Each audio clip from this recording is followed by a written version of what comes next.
video, as always, Friday, May 9th, 2025. Filming this segment in the terrace. Don't worry, my back is fine. Last time I filmed in here was because I had a bad back and couldn't get around, but my back is fine. Honestly, I was just looking for a opportunity to kind of sit and relax. It's been a busy week. Been doing a lot. Unfortunately, I haven't been filming a lot. Sometimes when you get busy, the last thing I think about is my camera or my YouTube channel. But I'll start with the weather, as I always do. It's been a cold week. We haven't even gotten above 10 degrees in Celsius during the day. Some days even quite a bit colder than that. We struggle to get to 8 Celsius. But on top of that, with pretty persistent north wind, which has made it quite cold. Definitely wearing the winter hat every day, maybe not all day, but a good portion of the day. It's been pretty cold and raw, but that's to be expected. This is Lithuania. It's early May.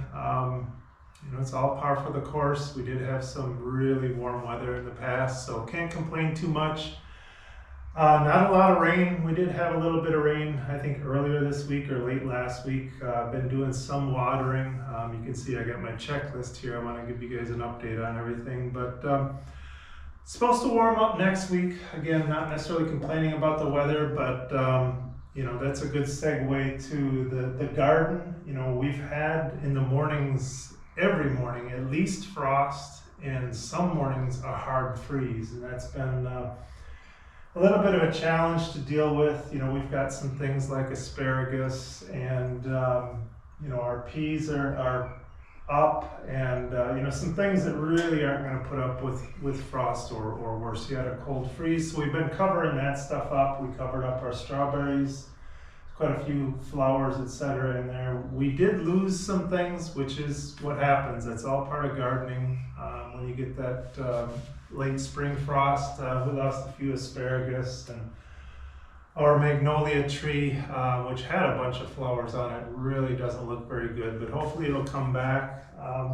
But again, no complaints. That's all part of the fun of having a garden. And some of these things are within our control. Don't plant too early if you're worried about frost, but other things really aren't in our control. The asparagus, we can't control when it grows, or some of our other, the strawberries, we can't control when they flower. But all is good. I'll have some clips and updates on the garden later on in this video. I did want to mention this coming weekend is Mother's Day in America, so happy Mother's Day to my mother and all other mothers in the USA. Of course, last weekend was Mother's Day here in Lithuania. I don't know why they do it on different weekends, but I'll have again, kind of a miscellaneous batch of segments for this week's video. Again, I'll talk a little bit about the garden. I'll do a little segment about greenhouses. Gardening is nothing new to me. I did plenty of that in the US, but the concept of greenhouses was kind of new to me in Lithuania. I think it's kind of foreign to a lot of Americans, so I'll touch on that a little bit. I did want to mention to my friends and viewers in the Iowa and Illinois area, we actually do have morel mushrooms here. I've found them. They pop up about the same time of year here as they do there. We are in early May. Unfortunately, I just really don't have the time to go looking for them. Maybe I'll find some time this week. The other thing is I get a little worried about the ticks here are really bad. Deer ticks and common wood ticks. And there's a lot of people catching Lyme disease and encephalitis. So I don't have the vaccination. I know you can get that. But one reason I try to kind of stay out of the woods this time of year. But also, I do have a new neighbor. The neighbor that I had right across the road from us was here when I moved here, so been here since day one. He recently retired. His wife is retired, and I think they found that this place out here in what I call the Kaimus. I promise I'll talk a little about what Kaimus means later on, but I think they just found it was too hard for him to take care of. It's a big yard. There's a lot to do when you own a property like this, but I think they just wanted some downtime, wanted to downsize, and they sold their house. So I've got some new neighbors. Seems like a nice guy, and I've been helping him out a little bit. Again, more to come on that later in the video. I'll show a little bit of the yard work I've been helping him with, but I think that's it for now. More to come, and again, thanks for clicking on the video. And as mentioned, we've had to keep our strawberries covered and peas covered. We've got radishes and salad greens. Definitely covering them at night and a good portion of the day just to try to keep them as warm as possible. We did manage to get onions planted this week as well. Obviously, they don't need to be covered quite yet until they grow, and hopefully we'll be beyond the frost by then. And we cover our asparagus with whatever buckets and containers we can find laying around. It seems to do the trick. So this is this large apple tree that I talk about quite often, and it's a very interesting tree. One, that it's quite big. You can see, you can't even really see the very bottom, but it's a pretty wide, thick apple tree. Generates a lot of apples. Deer and other things like to come in and eat the apples. But more interesting is, if you can tell, it's kind of hard to see. It's in blossom right now, but not totally. And this is one of those apple trees where I don't know what it's called. They splice, or maybe they call it grafting, where they kind of take a branch from a different apple tree and splice it into another apple tree. And that's exactly what's going on here.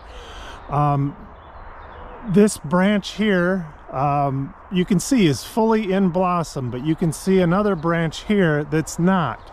And that is a different type of apple or apple tree. It's the same tree. Maybe I'm not explaining it very well, but this backside you can see is fully in bloom, but they're actually different apples, different colored blossoms. Quite interesting, but it's a beautiful tree when it is in blossom. Unfortunately, again, the branches aren't all in blossom at the same time because it's different branches, different apples. I probably made that too long-winded, but beautiful thing. So this is my neighbor's yard. I've been spending an awful lot of time here this week just helping him out. He just bought the place recently. And it's quite a large property. You can see a lot of things going on. Huge pond, a lot of trees. There's actually some pretty cool fish in the pond, which I can probably try to show. But again, I've been spending a lot of time here just trying to help him out. He bought the place and moved in probably a month ago or so, maybe not even quite a month. But this place, when he bought it, had one of these lawn robots. I'll try to head over here and show you that, but I'll show you here in a moment. But it had one of those lawn robots, which the previous owner had left, and he was having big problems with it. So he had a guy out here to have it serviced, or was expecting a guy to come out. So he put off cutting his grass for weeks and weeks and weeks. It was getting quite long, and I kept telling him, hey, you got to cut that grass. If your robot's not working, I'll fire up my lawnmower and I'll do it for you, because if you let it get too long, it's going to be hard to manage. Well, unfortunately, he did let it get too long. So I came over. I didn't do it all myself. He tried to do a bit with his normal lawnmower as well. But we managed to cut this all by hand. And it looks pretty good now.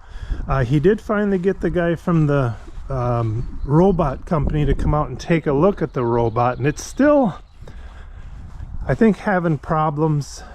You can see it's parked in its docking station over there right now, just charging up.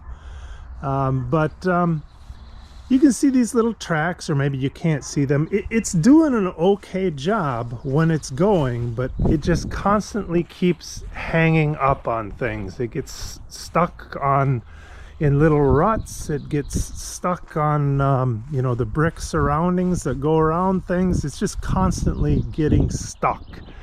And if I see it stuck, I'll wander over and give it a little nudge, and then it goes back about its business. But I'm not sure my thoughts on these lawn robots. They're quite popular here in Lithuania. A lot of people have them. I think a lot of people don't have any issues with them. They work great. Obviously, they don't cut everywhere. They can't get up tight to a fence or tight to a tree. You still have to do some trimming. But this particular robot at this property, it's just been nothing but problems. So point is, I am not ready to invest in one. It definitely, I think, is the future. A lot of people that have them love them, but this guy has had nothing but bad luck with his. I'll keep you posted on that. Hi everyone. As I mentioned in the intro video, I want to talk a little bit about greenhouses.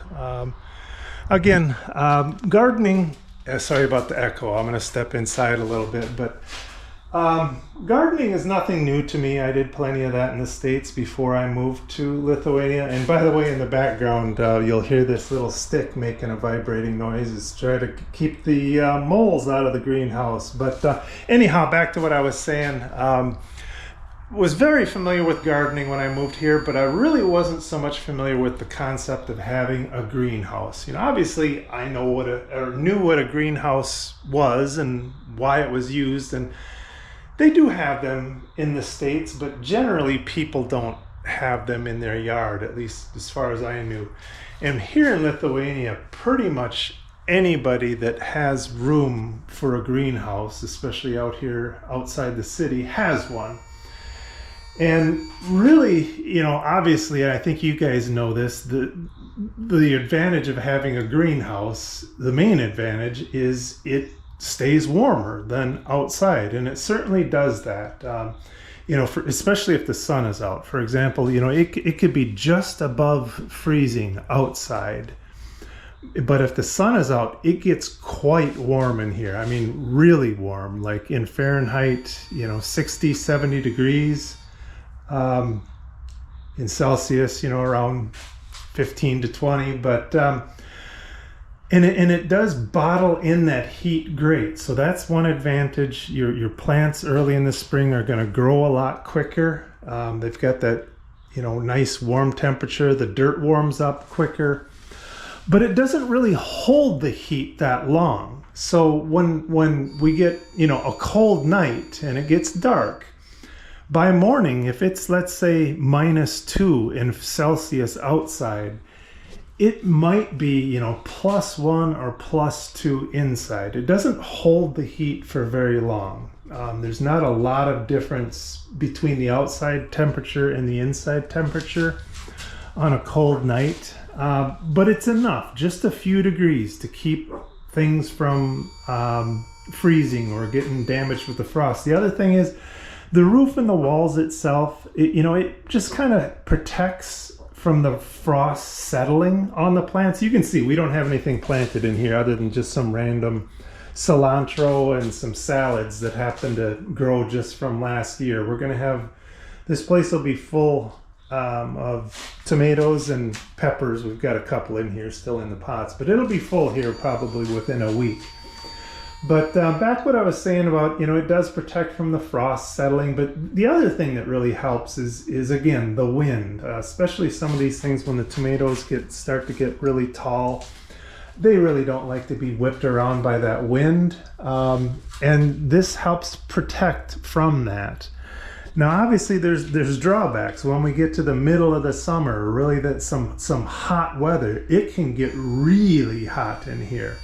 But you can see we've got some roof lids that can open all the way up. That gets some good air movement. It helps to keep things cooler. And if it gets really hot, I'll pop these panels out. These panels here, each of them are individual panels.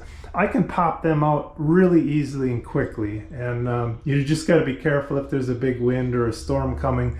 You got to quick pop them back in. But I won't dwell on all that. I'm sure I'll talk a little bit more about the greenhouse once we get everything planted in here. But I just wanted to share that with my American viewers that may not really understand the concept of, you know, why people use greenhouses. More to come. And here's a curious little deer that decided to check out my trail camera. Have a great week, everybody.